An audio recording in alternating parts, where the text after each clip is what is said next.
Okay, so that ending left me staring at the screen in complete silence. If you thought The Last of Us Season 2 was going to slow down after Joel's death, think again. Episode 3 just hit us with emotional wreckage, quiet tension, and the kind of haunting buildup that makes you feel like something very bad is just around the corner. We've got Ellie still reeling, Jackson trying to pick up the pieces, and the WLF and Seraphites looming like shadows in the distance. And just when you think maybe, Ellie will stop and grieve, nope, she's packing up, locking in, and heading straight into danger. Welcome back to your nerdy show. I'm your host, Spoiler Master. In this video, we're breaking down everything that went down in Episode 3, what it means for Ellie's journey, how this episode sets the tone for the chaos that's coming, and why this might be the most quietly devastating chapter of the season so far. So grab a drink, take a deep breath, and let's talk about what just happened and what it all means. Make them pay.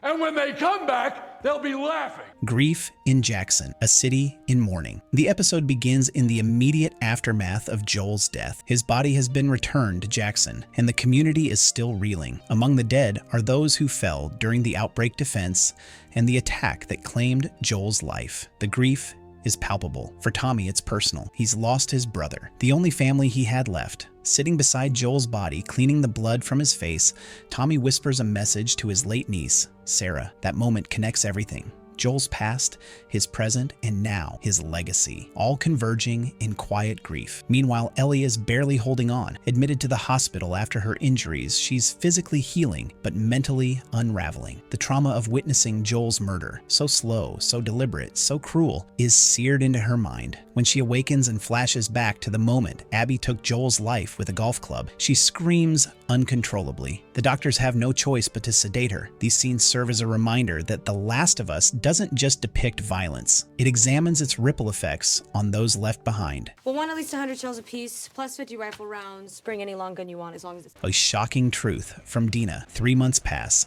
Jackson is trying to rebuild, but Ellie hasn't moved on. She's still in the hospital, going through the motions, but her thoughts are consumed by what happened. Gail, a counselor played by Catherine O'Hara, checks in on her.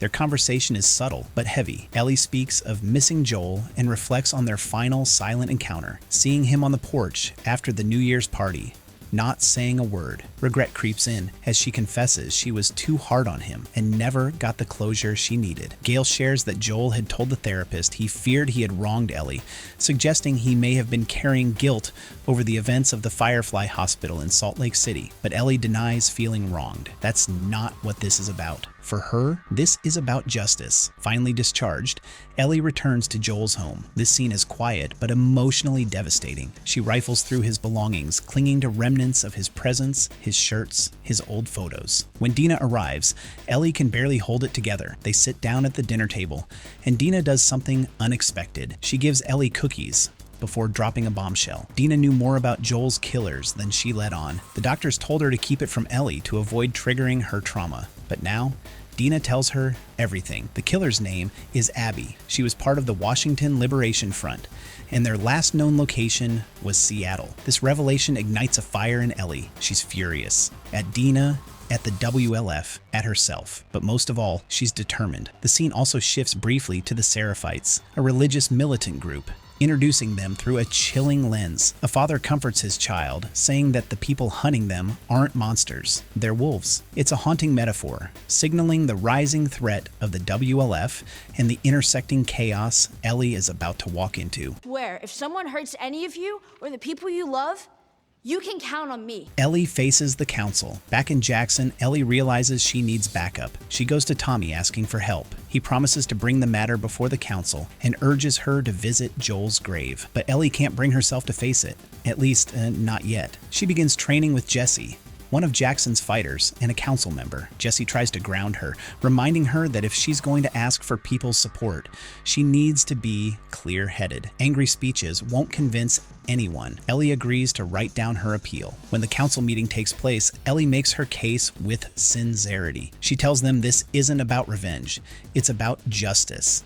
She reminds them that if their people were hurt, she would fight for them without hesitation. She asks for the same in return. But the council isn't moved. They vote against sending Jackson's top fighters to Seattle. The settlement is still recovering. They can't risk more lives. This is a turning point for Ellie. The decision isn't what she wanted, but it doesn't stop her. The gears are already in motion. Asking you, please, do it for us. Ellie and Dina prepare for war. That night, Ellie prepares to leave on her own. She's packing supplies when there's a knock at her door. It's Dinah. She's not there to talk Ellie out of her plan. She's joining her. Dina's loyalty here is quiet but powerful. She's not fueled by vengeance but by love for Ellie, for what Joel meant to them, and for the belief that standing by Ellie is the right thing to do. Dina's already thought things through.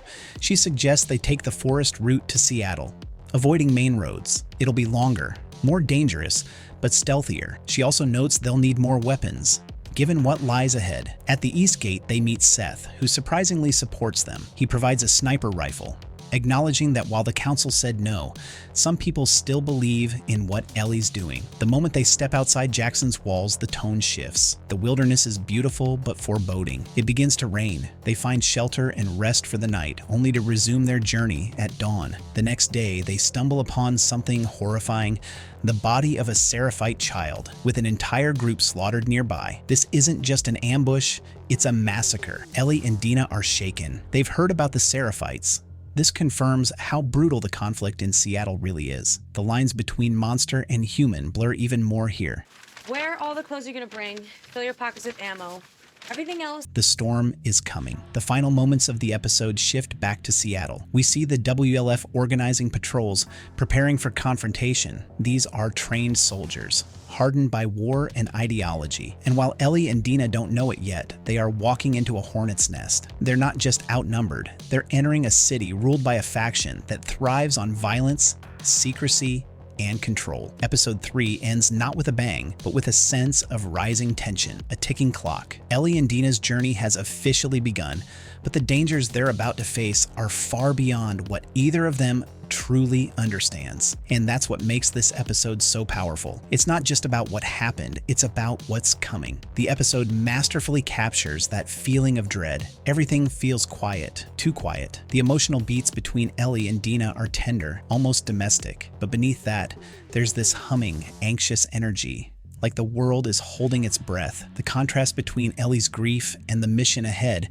creates a heavy sense of inevitability. Something catastrophic is on the horizon. It's not a question of if, but when. This isn't just a story about revenge. It's about grief morphing into obsession, about love being tested in the harshest possible way, and perhaps most of all, it's about transformation. Ellie is no longer the hopeful teen we met in season 1. She's someone else now.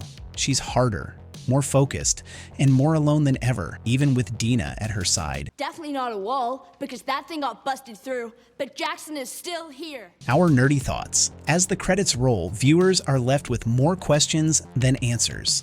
Will Ellie and Dina survive Seattle? Will Ellie cross lines she can't come back from? And how far is too far when seeking justice? The Last of Us continues to deliver a haunting, deeply personal story wrapped in the ruins of a broken world. Episode 3 might not have had the explosive shock of its predecessors, but what it does deliver is far more chilling. The quiet before the storm, the silence before the scream, the heartbreak before the war. With Seattle in their sights and vengeance in Ellie's heart, one thing is certain: the real battle is just beginning. If you made it this far, thanks for diving into this emotional roller coaster of an episode with me, The Last of Us. Season 2 is not holding back, and episode 3 proves that the real story isn't just about survival. It's about the cost of holding on and the pain of letting go. What did you think of the episode's ending? Do you think Ellie is ready for what's waiting in Seattle, or is she headed down a path she can't return from? Let me know your thoughts in the comments. Seriously, I read every one of them.